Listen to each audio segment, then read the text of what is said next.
Récemment, j'étais assis avec ma fille aînée sur la terrasse de la maison et nous avons commencé à lire la Bible. Nous sommes allés au chapitre 3 de Daniel parce que je voulais qu'elle entende l'histoire des 3 garçons qui ont fait la différence. Mais face à celui qui aurait physiquement essayé de leur faire du mal, j'ai mentionné les mots « essayer » parce qu'en fin de compte, nous dépendons de Dieu. La Bible nous donne de grandes promesses quand elle nous dit qu'aucune arme forgée qui s'élèverait contre nous ne prospérerait. Et aussi la parole de Dieu nous enseigne que ceux qui regardent vers Dieu sont clairs et que leur visage ne sera jamais honteux. Je suis allée au chapitre 3 de Daniel et nous avons commencé à lire l'histoire de ces 3 garçons. Des garçons qui ont été emmenés en captivité par le roi de Babylone à l'époque. C'était Nabuchodonosor. Et ils font face à différents défis. Dans le sens de prendre bien soin des fondations qu'ils sont ramenés de chez eux, de garder la morale et de rester fermés, de ne pas céder aux prétentions du monde ni aux tentations qui pourraient l'entourer, soit parce qu'ils pourraient penser que c'est quelque chose de bien, soit par peur ou n'importe quelle peur. C'est que lorsque vous savez de qui vous dépendez ou à qui vous appartenez, vous êtes fortifié. Pardonne-moi si je blesse certaines sensibilités, mais je ne peux pas m'empêcher de parler de cela, car il n'y a rien de plus triste et de plus terrible que de chercher Dieu ou de s'approcher de lui par commodité. Même si je crois que nous nous approchons de Dieu pour un besoin quelconque, Dieu n'a aucun problème avec cela. Mais s'approcher de Dieu encore est un cœur et ne peut lui permettre de gouverner notre cœur, mais avoir des restrictions sur lui parce que tout ce que nous voulons, c'est qu'il résolve quelque chose pour nous. C'est là que se trouvent les problèmes. Je voulais donc que ma fille entende parler de ce très jeune homme, juste parce qu'il peut sembler qu'une issue facile leur a été présentée comme une idée, afin qu'ils puissent s'écarter du schéma, qu'ils ne prennent pas leur vie et qu'ils puissent continuer dans les positions qu'ils avaient. Mais quand vous aimiez Dieu et que vous voulez les suivre en dépit des obstacles que la vie vous présente et des défis même, s'ils peuvent présenter la mort elle-même devant vous, vous tenez bon et vous ne reculez pas parce que vous aimiez Dieu de tout votre cœur.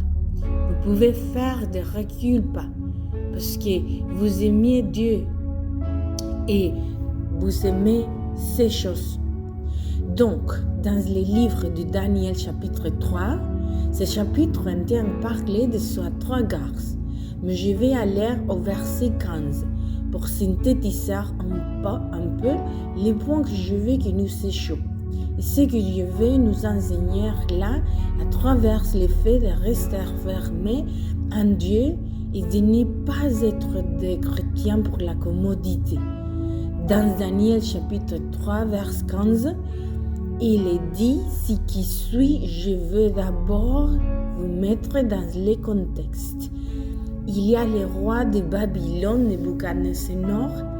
Il a fait faire une très grande statue. Et en faisant cette statue, il a ordonné que tous ceux qui entendaient le son des instruments devaient s'engoyer pour offrir un culte à cette statue. Une statue qui l'honorait. Cet homme avait une très grande fierté, très grande. Cependant, beaucoup de gens ont remarqué qu'il y avait 3 garçons qui ne l'effaçaient pas.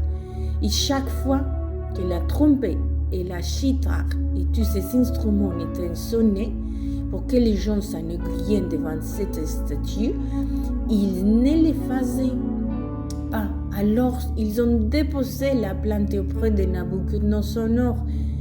Il va devant eux et commence à les menacer de ce qui pourrait arriver dans leur vie s'ils ne s'énervillent pas devant cette statue. Il tient bon et se dit que la parole au verset 13, c'est que Nabuchodonosor furieux leur ordonne d'amener devant lui Sadrach, Meshach et Abednego. Lorsqu'il l'a mené, Nabuchodonosor lui demande: est-il vrai que vous refusez de servir mes dieux et d'adorer la statue d'or qu'il a érigée? Je vous donnerai l'occasion de vous prosterner et d'adorer la statue que j'ai faite. Lorsque vous entendrez les sons des instruments de musique, mais si vous refusez, vous serez immédiatement jeté dans la fournaise ardente. Et alors, quel Dieu pourra vous délivrer de ma puissance? Une fois, j'ai parlé avec un jeune homme et il m'a dit: si j'avais été à leur place, je me serais agenouillé. J'aurais fait croire à Nabuchodonosor que je les suivais. Et après m'être élevé, je continuais avec mes convictions, je continuais avec mes bases. Ce ne serait rien. La question, c'était de s'écarter et de continuer à faire ce que j'avais à faire. Mais ça paraît simple. Mais quand on adore quelque chose juste pour s'écarter, c'est que l'on renie ses convictions. Quand on aime Dieu de tout son corps, on fait attention à ne pas faire des choses qui finissent par affecter son intégrité, sa sainteté et sa relation avec Dieu. Mais quand on est chrétien par commodité, ce qui est le plus commun pour nous, c'est qu'on fait le plus. On ne prend pas Dieu en compte.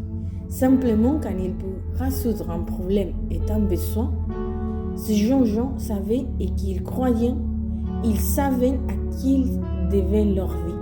Ils savaient quel était leur fondement. Aujourd'hui, il y a des tentations partout. Oui, ces mots vous prend des chemins faciles où vous pouvez céder. Et il vous dit simplement: c'est lui qui pêche et pourrait descendre. Ou simplement céder. Que le jour suivant, vous demandez pardon à Dieu et que Dieu fera comme si rien ne s'était passé. Mais c'est vrai, que feriez-vous si vous aviez Nabuchodonosor en face de vous? Vous pourriez dire que c'est l'histoire, mais disons qu'aujourd'hui, Nabuchodonosor pourrait représenter le système. Il pourrait représenter votre travail. Il pourrait représenter le succès que vous essayez d'attendre. Jusqu'à quel point êtes-vous prêt à risquer la présence de Dieu dans votre vie? Dans quelle mesure êtes-vous prêt à risquer la sainteté et les promesses de Dieu dans votre vie? Et vous égarons un instant parce que vous pouvez dire: je m'égare un instant, mais je reviens.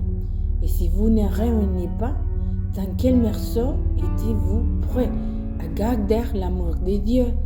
À ne pas vendre l'identité que vous avez en tant que fils pour tout l'argent que ces mots pour vous offrir aujourd'hui.